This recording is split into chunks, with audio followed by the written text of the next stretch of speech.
Lahore high court के साबिक justice Shah Khawar कहते हैं, जुडिशरी तजावीज़ दे और उन तजावीज़ की रोशनी में जो पार्लिमान है वो कानून साजी करे और इन कवानीन में तरामीम करे। मैं समझता हूँ कि उस वक्त जब ये एक विल डेवलप होगी गवर्नमेंट की सतह पर भी, जुडिशरी की सतह पर भी और पार्लिमान की सतह पर भी, तो मैं समझता हूँ कि मामला हल हो। मैं आपको एक और आखिरी मिसाल देना चाहता हूं जो स्टे ऑर्डर के मिस यूज को पूरी तरह अया कर देंगी। इस्लामाबाद के F9 पार्क में एक वसी और शानदार इमारत नजर आती है। ये क्लब की इमारत है। कामरान लशारी दौर में CDA ने F9 पार्क में state of the art club बनाना शुरू किया।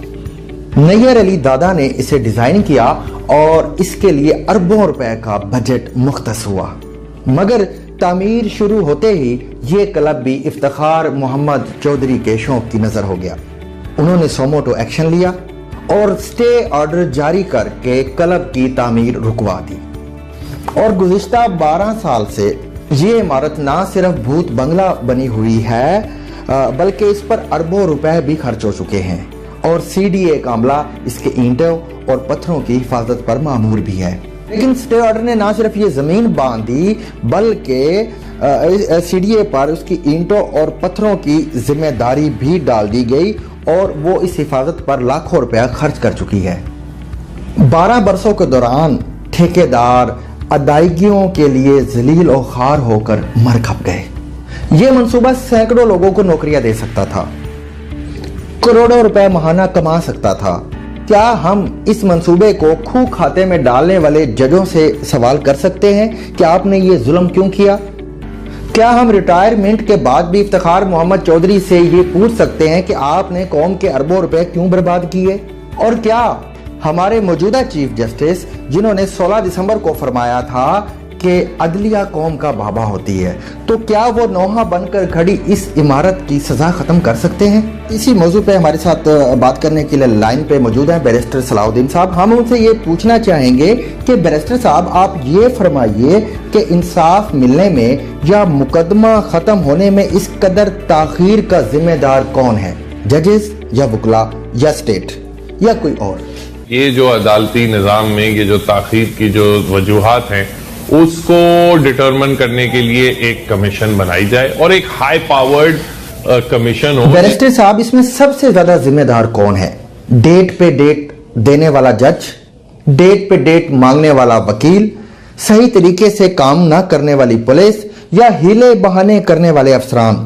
कौन जिम्मेदार है इसका? अगर आपने सिर्फ इल्जाम आयद करना है तब तो तीनों ही हैं, मगर मैं सबसे ज्यादा जिम्मेदारी मैं अदलिया पे मैं उनको जिम्मेदार ठहराऊंगा, क्योंकि बहरहाल इस सारे अदालती निज़ाम को कंट्रोल करने वाला हमारी अदलिया है और इसमें अगर कोई अमेंडमेंट्स लानी भी है, कोई चेंजेस लानी भी हैं, तो इसमें तमाम तर जो कंट्रोल है वो अदलिया। जी, बैरिस्टर साहब की आपने बात सुनी, वो बिल्कुल ठीक फरमा रहे थे, लेकिन आज हमें ये तस्लीम करना होगा कि हम इंसाफ के बदतरीन दौर से गुजर रहे हैं।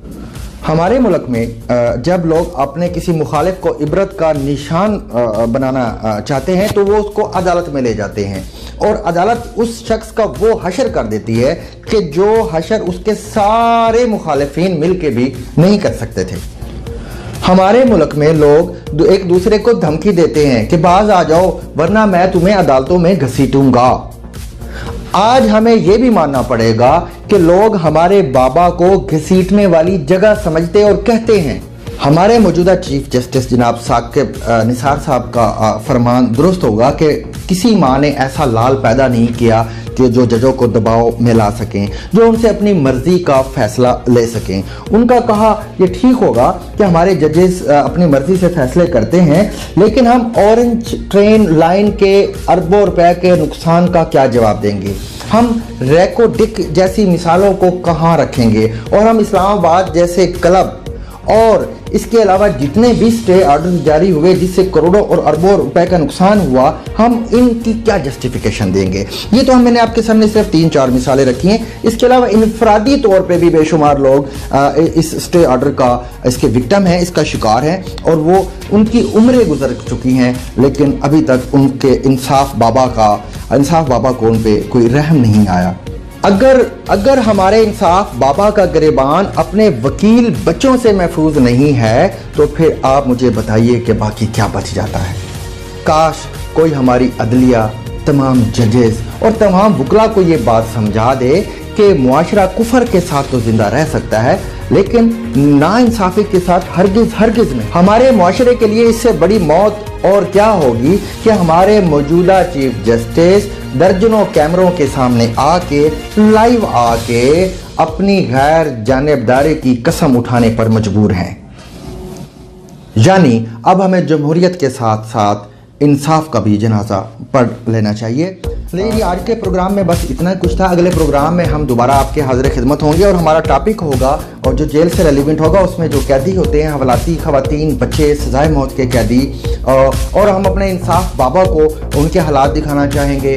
ہم یہ بتانا چاہیں گے کہ ایک شخص کو اگر غلط طریقے سے ملوث کر دیا جائے تو اس کے ساتھ جیل میں کیا بیتتی ہے، اور جیل میں اتنا عرصہ گزارنے کے بعد اگر ایک شخص جیل میں جاتا ہے اور وہ 12 سال کے بعد سپریم کورٹ سے، جیسے کہ ہمارے پاس مثالیں موجود ہیں کہ انصاف بابا نے 12 سال بعد یا 14 سال بعد کسی شخص کو بے گناہ قرار دے کے رہا کر دیا، تو کیا جو اس کے 12 سال کا حساب تو ایک طرف رہا وہ تو شاید کوئی بھی نہ دے، وہ تو شاید ہمارے عدلیہ بھی نہ دے، وہ تو شاید ہمارا بابا بھی نہ دے، لیکن ان 12 سالوں میں یا 14 سالوں میں جو اس نے جیل میں گزارے، وہ اس کو وہاں پہ کیا تربیت ہوئی، اس کو وہاں پہ کیا پڑھایا گیا، یا کہ وہ جو کچھ یہاں سے پڑھ کے گیا تھا وہ بھی ضائع کر کے اور ایک ٹپیکل ایک ٹرینڈ کرمنل بن کے وہاں سے آیا، جو کہ معاشرے کے لیے بگاڑ پیدا ہوتا ہے۔ انشاءاللہ اگلے پروگرام میں ہم اس پہ ڈسکس کریں گے۔ ہم آپ کو مختلف جیل کے سپرنٹینڈنٹس، ڈپٹی سپرنٹینڈنٹ اور آئی جی جیل خانہ جات جناب شاہد سلیم بیگ سے بھی ان سوالوں کے ہم جواب لیں گے، اور اس کے ساتھ ساتھ میں یہ بھی چاہوں گا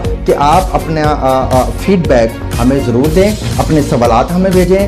ہمارا نمبر، واٹس ایپ نمبر آپ کی نیچے اسکرین پر آ رہا ہے۔ آپ مجھے ٹویٹر پہ بھی میسج کر سکتے ہیں، میرا ٹویٹر ہینڈل ہے @چودھری جاوید۔ اس کے علاوہ آپ مجھے یوٹیوب اور فیس بک پہ بھی دیکھ سکتے ہیں۔